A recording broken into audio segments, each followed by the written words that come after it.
සුබ අලුත් අවුරුද්දක් වේවා මගේ යාළුවෝ හැමෝටම.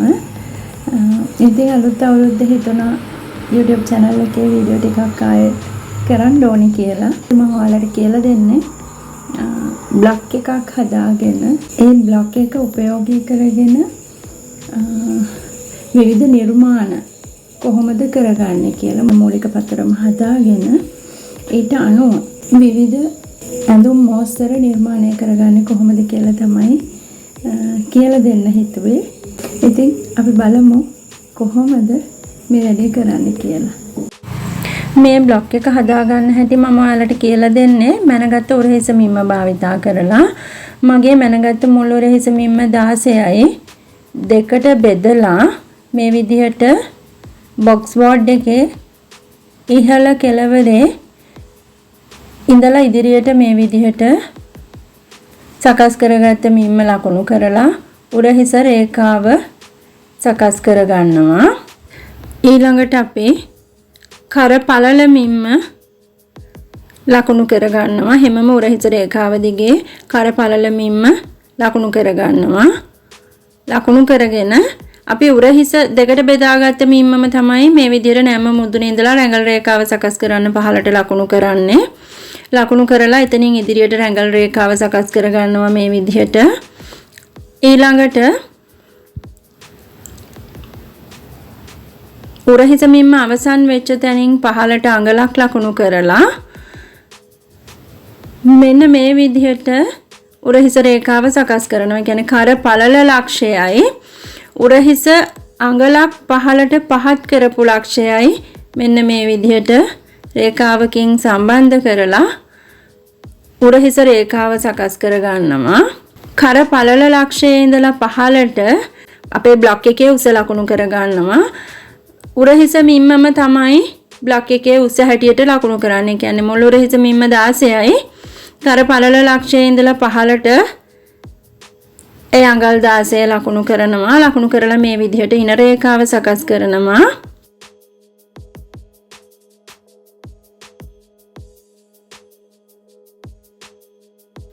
සකස් කරගෙන අපි රැඟල් රේඛාව දිගේ අපි උරහිස මිම්ම ලකුණු කරේ අඟල් 8යි කියලා. අඟල් 8ට අඟල් 2මාරක් එකතු කරලා අඟල් 10මාරයි රැඟල් රේඛාවේ ලකුණු කරා.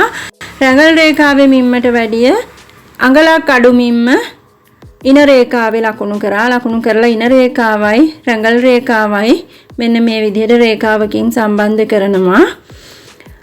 අත්කඩ සකස් කරගමු අපි.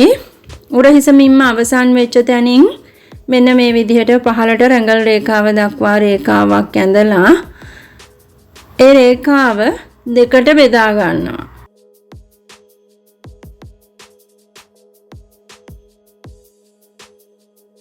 ඒ රේඛාවේ මැද හොයාගෙන ඒ මැද ලක්ෂයේ ඉඳලා ඇතුළට අඟල් භාගයක් මෙන්න මේ විදිහට ලකුණු කරනවා. ලකුණු කරලා ඒ ඇතුළට ලකුණු කරපු අඟල් භාගයේ ලක්ෂයයි උරහිස මිම්ම අවසන් වෙච්ච ලක්ෂයයි රැඟල් රේඛාවේ මිම්මයි තුන එකට සම්බන්ධ කරනවා. ඊළඟට කර ගැඹුර ලකුණු කරනවා. නැම මුදුනේ ඉඳලා පහළට ලකුණු කරලා කර පළලයි කර ගැඹුරයි මේ විදිහට රේඛාවකින් වක්‍ර කරගන්නවා. ඉන රේඛාවෙන් අඟල් භාගයක් අඩු කරලා ඉතිරි ප්‍රමාණය දෙකට බෙදා ගන්නවා. බෙදාගෙන මෙන්න මේ විදිහට ලකුණු කරලා ඉන රේඛාවට ඉහළින් අංශය පැත්තෙන් අඟල් භාගයක් ලකුණු කරනවා. ලකුණු කරලා මෙන්න මේ විදිහට පුංචි වක්‍රයක් අංශය පැත්තට සකස් කර ගන්නවා ඉන රේඛාවේ මැද ඉඳලා. අපි මේ විදිහට සකස් කරගත්ත බ්ලොක් එක කපලා අයින් කරගෙන දෙවනුව අපි බලමු කොහොමද මේ බ්ලොක් එක භාවිතා කරලා විවිධ මෝස්තර නිර්මාණය කරගන්නේ කියලා.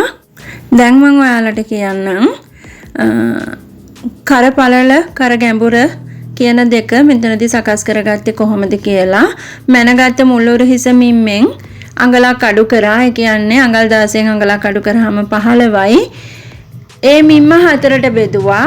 හතරට බෙදලා කර ගැඹුර හොයාගත්තා. ඒ කර ගැඹුර තමයි කර හැඩය සකස් කරන්න නැම්ම මුදුනේ ඉඳලා පහළට ලකුණු කරේ. ඒ සකස් කරගත්ත කර ගැඹුර මිම්මෙන් අඟල් භාගයක් අඩු කරලා උරහිස රේඛාව දිගේ ඉදිරියට අඟල් 3යි කාලක් වශයෙන් ලකුණු කරලා කර පළල සකස් කරගත්තේ. ඉතින් ඔන්න අද වීඩියෝ එකෙන් මම ඔයාලට දෙන්න බලාපොරොත්තු වෙච්ච ටික මම කියලා දීලා අවසానයි.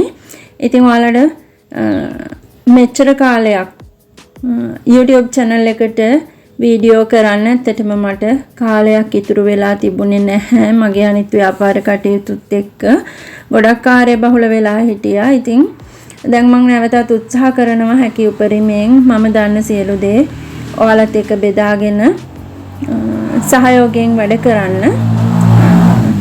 ඉතින් ටික කාලයක් මගේ YouTube channel එකේ වීඩියෝ වලින් මම අයත් වෙලා හිටියත් subscribersලා 6000කට අධික පිරිසක් මගෙත් එක්ක මම නැවත වීඩියෝ ගේන තුරු රැඳිලා හිටියා. ඉතින් හරි සන්තෝෂයි. ඒ සියලු දෙනාට ගොඩාක් ස්තුතියි. මම අතාරින්න නැතුව මගේ වැඩ කටයුතු ටික ඉවර වෙලා නැවත මම යාලා වෙනුවෙන් වීඩියෝ ගේනකම් මගෙත් එක්ක රැඳිලා හිටියා. ඉතින් ඒ පිරිසට ගොඩාක් ස්තුතියි. ගොඩක් ආදරෙයි. ගිහින් එන්නම් පරිස්සමින් ඉන්න.